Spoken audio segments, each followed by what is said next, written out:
Hi, I'm Eddie Griffiths and I'm the High School Partnership Officer at Manchester United Foundation. Today we're at Media City where we're recording our United Minds podcast series. And I'm joined by Jacob, Billy and Emmie from the Manchester Enterprise Academy. Today we're going to be recording loads of different podcasts around a couple of different topics. But first I want to introduce yourself. So we've got... I'm Jacob and I'm in Year 7. And... I'm Billy in Year 10. And last but not least... I'm Emmie and I'm in Year 10. Perfect. A big welcome to you all. It's your first time on the podcast series. It's really exciting to be here in Media City. And I'm really interested to know what you guys have got to say. It's going to be a really, really good session. So let's get into it.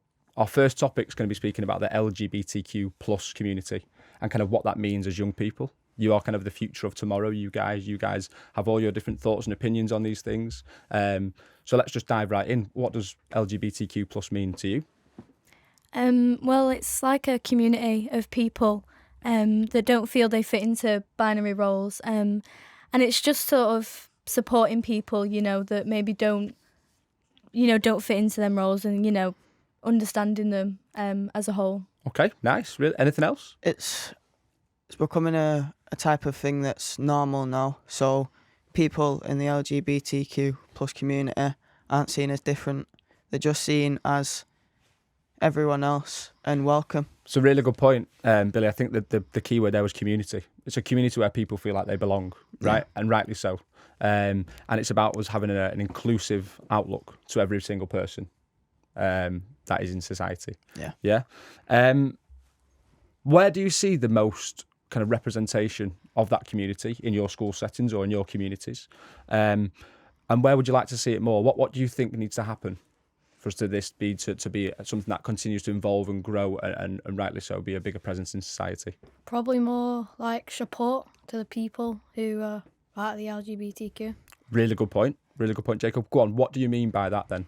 So like they might be, say if someone's like bullying them or something, the teachers can or other students can step forward and actually say to the bullies, it's just a person the same as you and it's just a normal person. That's a really, really good point, Jacob. And unfortunately, discrimination still happens, doesn't it? And rightly or wrongly, it'll still happen in your school walls and it'll still happen in society as a whole. So that's a really, really valid point, by the way. What more do we need to do then? Or do you have anything that is done at the minute in schools? And what more could we do? Maybe more role models. I mean, we in our school, I think we have quite a few. There's definitely a lot of support for the LGBT plus community. But in other schools, there's not as much. Like for us, it's kind of normal to have that representation.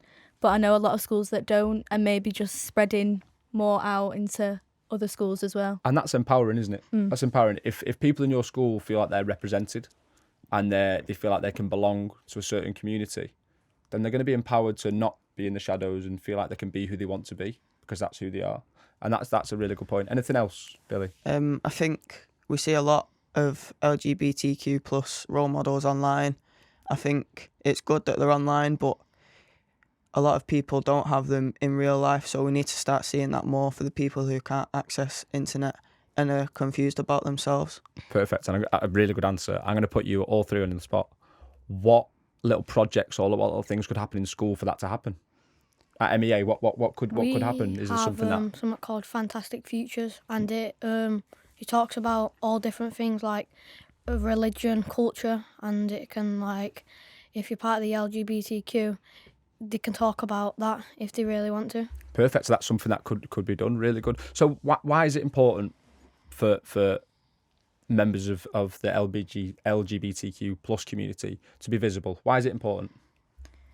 Well, it's good to know that, us as a country are supporting them and everyone feels safe, around where they live and who they live with. And it's just important for everyone to feel included. You said a word there, safe, and I like what you said that. What did you mean? They could live their normal life like everyone else and not have to worry about going this place or going that place, or especially school. A lot of people, that do get bullied at school for being a part of the community. It's good for them to just feel safe because a lot of the time school is a safe place for someone that maybe doesn't have a safe place at home. And, it definitely needs to be that support for a lot of other people. Really good answer, by the way. Emmie. Really good answer. So that person, that metaphorical person that Emmie was just talking about, what would you say to that person who you might think they are in school struggling to conform because they feel like they don't belong to a certain community and they feel like they have to live to a different standard because they don't feel safe enough? What advice or what support would you give that person? Be confident, because confidence gets you a lot of places. When you don't believe in yourself, the main thing that pushes you on is confidence. Okay, nice. Anything else? Don't be scared to talk, because if you don't talk, you're not going to get anywhere. You need to stand up for yourself. Yeah, okay, like it, Jacob. Really good answer, you too.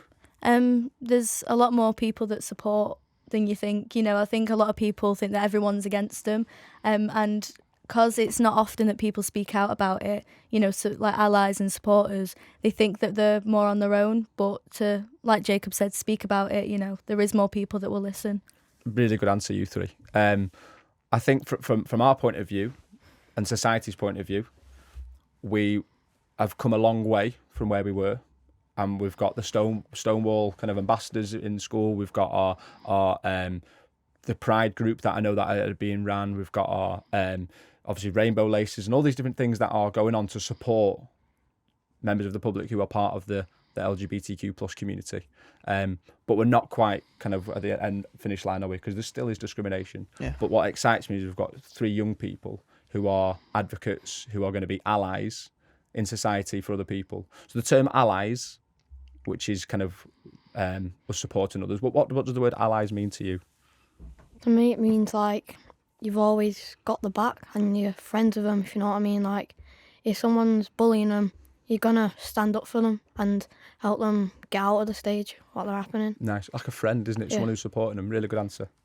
You know, someone that you can sort of, no matter who you are or who, because a lot of the time, especially when you're young, you don't really know, you're trying to find yourself. So someone that, you know, you might say, oh, if you're a woman, I like women, or I might like men and women. And then in a few years, you might change your mind, and you need someone that will support you through that process and be there for you. Support seems to be the common word, which, yeah, great. Yeah. So an ally, being an ally is almost that support network, someone who's going to stand up for anyone else, regardless of who they are, what they identify as, who they are. They're still a human being, and therefore they need support. Absolutely.